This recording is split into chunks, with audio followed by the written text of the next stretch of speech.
asalaamu calaykum.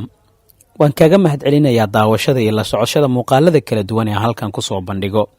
dad badan ayaa waxay xiiseeyaan dhacdooyinka taariikhiga ah, kuwa sirdoonka la xidhiira, arrimaha caafimaadka iyo qoyska iyo xigmadaha ee aan halkan ku soo gudbiyo. waan kaga mahadcelinayaa mar walba daawashada iyo ka aragti dhiibashada muuqaalada kala duwan. waxaan halkan kugu soo gudbin doonaa warbixin ka hadlaysa siyaasiyiin, madaxweyneyaal iyo shirqooladii ugu waaweynaa ee caalamka ka dhacay. waxaan ku hormaraynaa kow, alexander litvinenko. wuxuu ahaa sargaal sare oo ka tirsanaa hay-adda sirdoonka dalka raashka ee k g b loo yaqaano, balse si hoose ayuu ugu biiray sirdoonka dowladda ingiriiska ee loo yaqaano MI6 sanadkii 2006.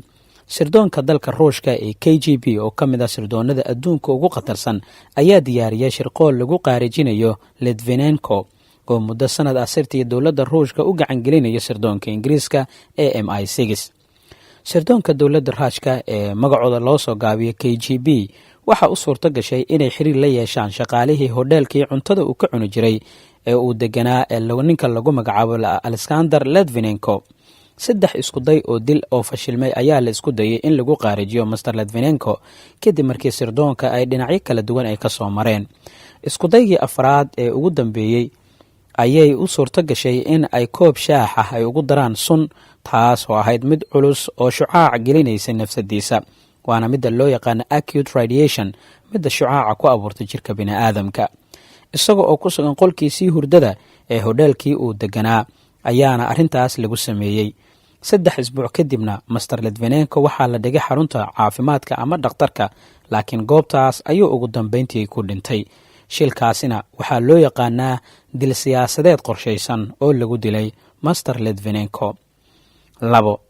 lee harvey oswald. ninkani wuxuu ahaa ninkii fuliyey dilkii madaxweynihii dalka maraykanka ee john f kennedy sanadkii 1963. waxaa dilay nin la oran jiray jack roby. master lee waxaa lagu toogtay magaalada dallas ee dalka maraykanka. dallas waxay ka tirsan tahay magaalooyinka dalkaasi maraykanka. dilkan ayaa waxuu ka dhacay xarunta guud ee booliiska ee magaalada dallas. xarunta booliiska ayaa si weyn loo ilaalinayay. booliiska maraykanka ayaa jahwareeray, waxaana ay jahwareer adag ee ka qaadan sida fudud ee ninkaasi toogashada uu u fuliyey, iyaga oo xarunta ammaankeeda si weyn loo ilaalinayay. xirfadaha dilkan ayaa lagu sheegaa inuu ahaa mid heer sarayse ah oo ay adag tahay inuu qof shacib ahi uu qorsheeyo. dilka ninkan lee lagu magacaabo ee lagu dilay dalka maraykanka isagana ka dambeeyey dilkii madaxweyne john f kennedy waxaa loogu magacaabaa dil siyaasadeed. 3. john lemon. wuxuu ahaa xubnihii aasaasay shirkadda Beatles oo ah shirkadda ugu caansan ee soo saartay cinjirka. waxaa kale uu ahaa xubin u ololeeya nabadda. waxa uu ahaa afmiinshaar ilaahay hibe u siiyey inuu dadka si fudud kaga dhaadhiciyo nabadda iyo fikiradiisa kala duwan. wuxuu doodo badan uu la galay dad ka soo horjeeda fikirkiisii, kadibna waxa uu kaga xoog batay doodii uu la gelaya dadka fikradihiisa nabadda iyo horumarka ku sallaysan kaga soo horjeeday, waxaana uu sumcad ku helay hadalyaqaannimadiisa. sanadkii 1980 isaga oo maraya meel waddo ah oo ku taala magaalada new york ee dalka maraykanka ayuu magaciisa ugu yeeray nin, isaga oo kor u qaadaya magaca ninkan. kadibna waa uu eegay.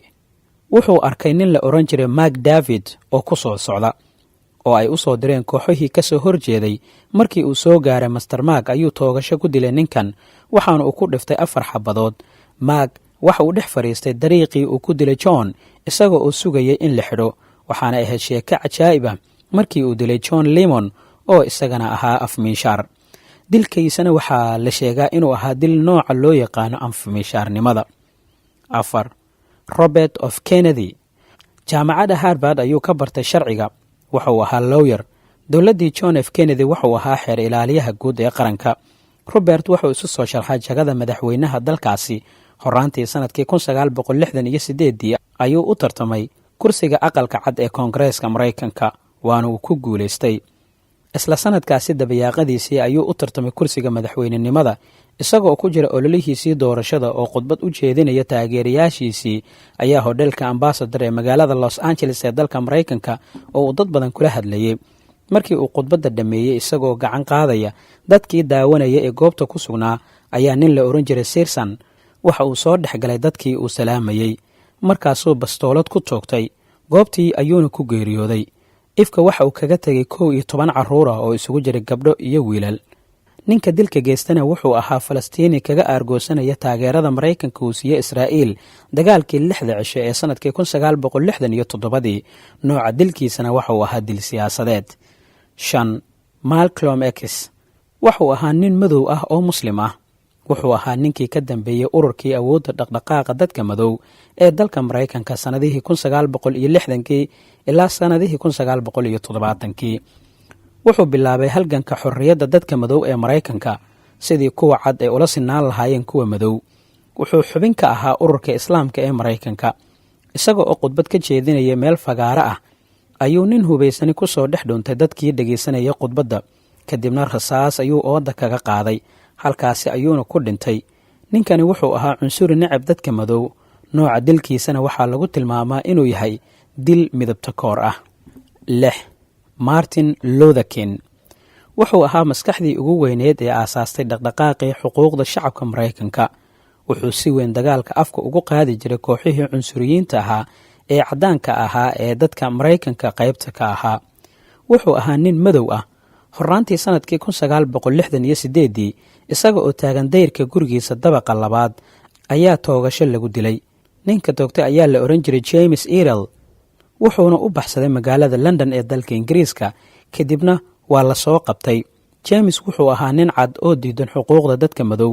nooca dilkiisa oo ninka lagu magacaabo Martin Luther King wuxuu ahaa dil midab nacayb ah. 7. Abraham Lincoln wuxuu ahaa madaxweynihii 16aad ee dalka Maraykanka. wuxuuna xilka hayay sanadihii 1861 ilaa 1865. madaxweyne Abraham wuxuu taageero weyn u siiyey xorriyadda dadka madow ee Maraykanka ah. sanadkii 1865 ayuu madaxweyne Abraham tagay tiyaatar isaga oo doonayay in uu kaga qayb galo riwaayad ay dhigayeen fanaaniinta madadaalada ee dadka ka qosliya. waxaa arrintan ka warhaya ninka doonaya inuu dilka fuliyo oo la oran jiray John Wilkes oo basaas ahaa. madaxweyne Abraham muusan sii kaxaysan ilaaladiisii gaarka ahayd, balse waxa kaliya oo goobta tiyaatarka ilaalinaya 3 askari. taasina waxay fursad dahabi ah ay siisay Wilkes oo dilkaani fulinayay.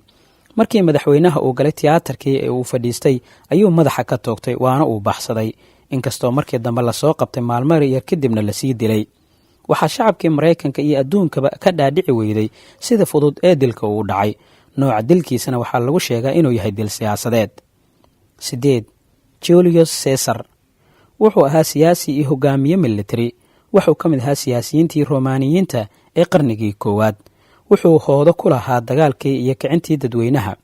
wuxuu ahaa ninkii bilaabay dagaalkii sokeeye ee jamhuuriyadda Roomaanka. waxaa loogu yeeri jiray keligii taliye aan jixin ama dictator. kooxaha lagaga adkaaday dagaalka sokeeye ee Caesar hogaaminayay ayaa u diyaariyay shirqool aad u adag, kaas oo ahaa shirqool dil ah. isagoo maraya dariiq oo tiyaatar agtiisa ah ayay joojiyeen kooxihii dilka waday, waana ay u yeedheen iyaga oo ka dhigaya inay wax weydiinayaan oo kale. kadibna waxa ay ku boobeen midiyo iyo faasas jirkiisii ayayna meel walba ay ka dileen, waxaanay u diideen jirkiisa meel nool. Master Caesar wuxuu ahaa nin quwad weyn. kadib wuxuu isku dayay inuu baxsado, laakiin wuu dhacay. halkaasina ayuu ku dhintay. dadkii taageersanaa Roomaanka ayay ka dhaadhici weyday sida fudud ee loo qaarijiyey Caesar oo ahaa nin awood badan. nooca dilkiisana waxaa lagu sheegaa dil siyaasadeed. 9. Indira Gandhi waxaa dhalay Jawaharlal Nehru oo ahaa ra'iisul wasaarihii ugu horreeyay ee dalka Indiya ay yeelato. aabbaheed wuu geeriyooday. Nehru wuxuu dhalay Indira kaligeed. Indira Gandhi waxay waxbarashadeeda ku soo qaadatay jaamacadda Oxford, inkastoo aanay aqoontu ku fiicneen. Mrs. Indira waxaa guursaday nin la oran jiray Foreza Gandhi oo aabbaheed aanu raalli ka ahayn. waxay u dhashay 2 wiil oo kala ahaa Rajiv Gandhi iyo Sanjay Gandhi.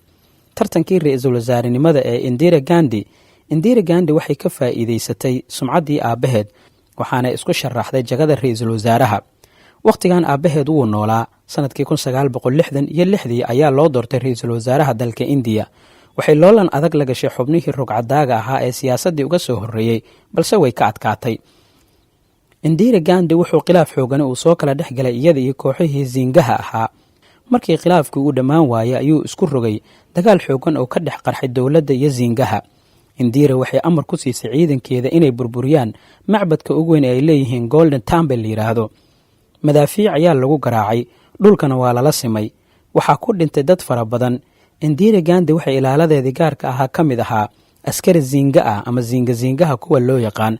aroor hore iyada oo ka soo baxaysa qasrigeeda ayuu toogasho ku dilay. askariga dilka nooca uu u fuliyena waa dil siyaasadeed. 10 qoyskii cali buuto. cali buuto wuxuu noqday wasiirkii arrimaha dibadda ee Baakistaan sanadkii 1965. wakhtigaas waxaa socday dagaalkii Hindiya iyo Baakistaan. wakhtigan waxaa golaha ammaanka ka socday dood culus oo u dhaxaysay Baakistaan iyo Indiya. wuxuu ahaa nin dheer oo aftahana. hadalladii uu oran jireen waxaa caan ahaa oo suuqa galay. madaxda dowladaha dunida saddexaad kii dalkiisa daacad u noqdana sirdoonka Maraykanka ayaa shirqool ku dila. kii xidhiir fiican la sameeya Maraykankana shacabkiisa ayaa ka soo horjeesta. marka dhinac walba u daran madaxda. cali buuto markii uu Baakistaan ku noqday wuxuu aasaasay xisbi siyaasi ah oo loo bixiyay Pakistan People's Party PPP ama xisbiga dadka reer Baakistaan. madaxweynihii hore ee Baakistaan ee wakhtigaasi Yaxya Khan ayaa lagu jebiyey dagaalkii u dhexeeyay Baakistaan iyo Bangladesh. kadib wuxuu kacdoon shacab ku bilaabay madaxweynihii, taasina waxay keentay inuu iscasilo. xukunkii dalka ayuu la wareegay cali buuto. dadkii kacdoonka waday ayaa waxay dalbadeen in la xiray Yaxya Khan, waana la xiray. xukunkii dalka Bangladesh ayuu cali buuto gacan adag ku qabtay. wuxuu booqasho rasmi ah ku tegay dalka Hindiya. wuxuu heshiis xabajoojin ah la siixday Indira Gandhi oo xilligaas ahayd ra'iisul wasaare. Baakistaan waxay aqoonsatay dalka Bangladesh. cali buuto wuxuu taliyaha ciidanka u magacaabay Generaal Zaya al-Haq. waxaa kaloo uu ka dhigay guddoomiyaha guddi loo soo diyaariyey, kaas oo soo diyaarinaya dastuur dalkaasi uu yeesho. ra'iisul wasaaraha awood badan ayuu yeelanayay. xisbiga BBP ayaa ku guulaystay doorashada, kadibna wuxuu baarlamaankii u doortay ra'iisul wasaare. dhowr sano kadib ayuu afgambiyey generaalkii uu taliyaha uu ka dhigtay. saaxiibkiisii ugu dhowaa ayuuna ahaa, wuxuuna ku xukumay daldalaad, waana lagu fuliyey. adduunka ayaa ka qayliyey xukunkii daldalaadda, balse umuusan joojin oo wuxuu ahaa nin naxariis daran. nooca dilkiisana wuxuu ahaa dil siyaasadeed. warbixintan waxaa diyaariyey cali cabdi coomey oo ah suxufi iyo qoraa. wuxuu ku sugan yahay Hargeysa. waxaan kaga mahad celinayaa qoraalkan, dad badan ayaa ila wadaagay. waxaan rajaynayaa inaad wax badan ka ogaatay 10kii dil ee ugu cajiibsanaa ee dunida ka dhacay. mahadsanid.